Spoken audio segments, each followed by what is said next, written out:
안녕하십니까. 힘찬병원 이정훈, 용기성, 김태현입니다. 네, 오늘은 이제 날씨가 많이 풀리고 있는 봄이 돼서 아무래도 실내에 계신 분들보다 야외로 활동하고 이런 분들이 많아지실 텐데 오늘 등산에 대한 얘기를 좀 해보도록 하겠습니다. 등산은 어떤 장점이 있을까요? 저는 사실 이제 어릴 때 그 아버지를 따라서 이렇게 산에 많이 왔다 갔다 했거든요. 저희 아버지는 사실 히말라야 산맥도 갔다 오시고 막 등산을 굉장히 좋아하시는 분이세요. 그래서 어릴 때는 이제 부모님이 끌고 가니까 가기 싫어 이러다가 또 올라가면 또 이렇게 기분도 좋고 공기도 상쾌한 공기가 있고 이렇게 경치도 좋고 뭔가 모를 정복감이라고 해야 되나 그런 것도 좀 느낄 수가 있고 그런 장점들이 기억이 나더라고요. 이제 이 정형외과 의사 입장으로 좀 돌아와서 제가 이제 진료실에서 환자분들을 뵈면 많은 수가 이 등산과 또 연관이 있지 많죠. 않습니까? 네, 그래서 많죠. 이 관절염이 이제 처음 저한테 들으시는 분들도 계시고 원래 이제 알고 계시다가 이제 오시는 분들도 있는데 환자분들이 등산 때문에 내 무릎이 이렇게 됐다는 거에 대해서 그 등산 자체를 이제 후회하거나 이러진 않으시더라고요. 내가 할 만큼 했다. 이 등산을 이때까지 이제 행복하게 잘 했으니까 이제부터는 좀 줄여야 되겠다. 등산을 괜히 했네 이렇게 생각하시진 않고 등산 자체가 무릎에 악영향을 끼친다. 이렇게 봐야 하는 게 그렇게 볼 맞죠? 수는 있죠. 예. 네. 진료실에서 환자분들을 볼 때 제 생각에는 한 절반 이상이신 것 같아요. 무릎을 다치는 이유 중에 하나가 등산 때문이라고 해서 저는 그런 등산을 왜 하지? 상당히 부정적인 입장이었거든요. 근데 제가 다녀보니까 이게 그럴 만한 가치가 있구나. 아무래도 다른 스포츠에 비해서 큰 무리 없이 시작을 할 수 있고 무엇보다도 이게 유산소 운동이 되면서 근력을 강화하는 그런 두 가지 장점들을 다 가지고 즐기면서 할 수 있는 거기 때문에 많은 분들이 등산을 좋아하시는 것 같습니다. 여성분들 같은 경우에는 다이어트나 이런 거하고도 관련이 있고 체중 감량하는 데도 매우 도움이 되기 때문에 더욱더 많이 하시는 것 같고요. 그래도 환자분들이 제일 좋아하는 것 중에 하나는 이런 것보다도 제 생각에는 즐거움, 정신건강적인 면에서 환자분들이 만족을 느끼고 갔다 왔을 때 그런 심리적 안정이나 만족감 같은 것들이 등산을 하게 되는 가장 큰 이유가 되지 않을까 하는 생각이 들더라고요. 그래서 요즘에 상당히 긍정적인 걸로 좀 바뀌고 적극적으로 권장하고 이게 무조건 악 영향이 아니라 여러 가지를 주의해서 하면은 무릎 손상을 줄일 수 있는데 이거를 일반인들은 사실 잘 모를 수 있을 것 같아요. 그래서 발목을 다치거나 아니면 무릎 관절에 관절염이 생긴다거나 뭐 발바닥에 충격이 가서 뭐 발바닥에 족적 음막이나 이런 것들이 주로 많이 생길 수 있거든요. 그러면 좀 도움이 될 만한 어떤 팁 같은 게 있을까요? 등산할 때 발목이나 무릎, 관절을 좀 보호할 수 있는.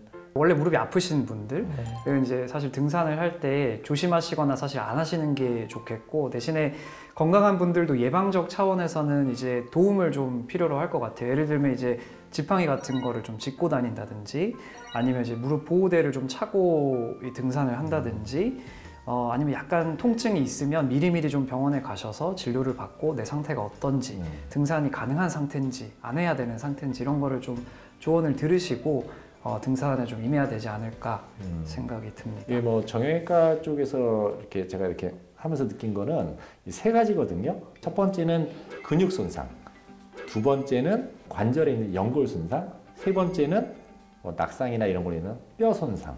그래서 항상 뭐 젖은 낙엽이나 넘어지거나 미끄러지는 걸 막기 위해서 스틱 같은 거를 사용하게 되면 중심을 잡는 그 바운더리가 넓어지기 때문에 스틱을 사용해서 보행을 하는 게 매우 중요하다는 생각이 저는 들었고요. 등산하기 시작하면 그냥 올라가지만 실제로 가다 보면 어느 순간에 근육이 순간적으로 뭐 뛴다거나 결린다거나 이러면서 생기거든요. 그런 거를 예방하기 위해서는 시작하기 전에 충분히 스트레칭을 하는 게 필요한데 예를 들어서 다리 하체 위주로 얘기를 하면 종아리나 허벅지 뒤쪽에 있는 햄스트링을 스트레칭해서 다리를 쭉 뻗어가지고 하는 그런 스트레칭을 시작하기 전에 한 2, 3분 정도만이라도 하면은 그 근육에 대한 거를 예방하는 데는 큰 도움이 될 것 같고요. 무릎의 관절에 영향을 주는 건 결국에는 대부분 체중이랑 관련이 있습니다. 근데 이 체중을 어떻게 하면 줄여줄까 하는 거에 대한 생각을 좀 해야 되는데요. 옷의 무게는 그렇지만 배낭 안에다가 막 되게 여러 가지를 넣는데 뭐 식당을 차려서 카페나 식당을 차려서 올라가시는 분들 있더라고요. 심지어는 그것뿐만 아니라 그 테이블과 의자까지 넣어가지고 다니는 네. 사람들이 있더라고요. 그런 무게들이 결국에는 올라갈 때는 괜찮지만 주로 내려갈 때 체중의 한 3배 정도가 무릎에 걸린다고 생각하시면 되거든요. 내가 10kg를 얹었으면 무릎에는 30kg의 체중이 가는 거라고 생각하시기 때문에 배낭을 무게를 줄이는 게 되게 필요하고요. 또 하나가 내려오실 때 주로 체중이 많이 걸리기 때문에 빨리 내려오시는 분들이 있어요. 근데 그거는 방법이 없죠. 왜냐하면 이제 뛰어내려면 당연히 체중이 5배까지도 많이 들기 때문에 뛰어내려오는 거는 절대 금하시는 게 좋고요. 제일 중요한 점 제가 느낀 거는 스틱입니다. 스틱. 무릎의 부담을 줄이기 위해서는 스틱을 꼭 써야 돼요. 항상 양쪽을 같이 잡아야 되고 오르막일 때는 스틱이 좀 짧아야 될 거고 내리막일 때는 스틱을 좀 더 길게 잡아서 체중을 분산시켜주는 역할을 잘 해야 될 거라고 생각이 듭니다. 척추 쪽, 허리 쪽은 어떤 상황이죠? 저희도 이제 진료실에서 환자분들이 많이 여쭤보시거든요. 네. 등산이 몸에 해롭다 이렇게 알고 있는데 어떻게 해야 하냐, 자기는 하고 싶은데 이렇게 여쭤보시는 분도 있고. 그래서 좀 이번에 많이 제가 찾아봤습니다. 논문도 찾아보고 했더니 많은 논문들에서 만성 요통 환자분들을 대상으로 실험 연구한 건데 등산이 도움이 된다. 긍정적인 요인이 많이 있다.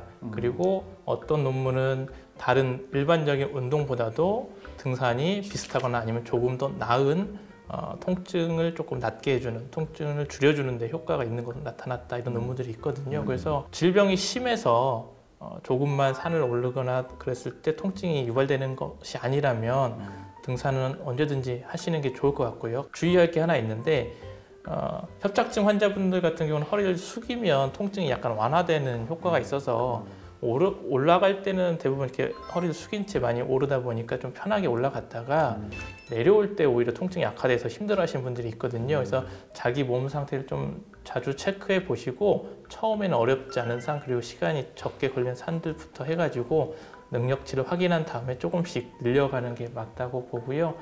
굳이 자기가 척추 질환이 있다고 해서 미리 겁먹고 포기하거나 그러실 필요는 없다고 생각하고 오히려 더 도움이 된다는 논문들도 많이 있으니까 적극적으로 등산해 보시는 걸 저는 추천드리고 싶습니다. 제가 그걸 좀 보다가 어떤 한 구절을 봤는데요. 아프고 통증이 생기고 문제가 되는 거는 험한 산을 타서가 아니라 산을 험하게 타서 그렇다라는 글귀를 본 적이 있습니다. 매우 동감하는 내용이고요.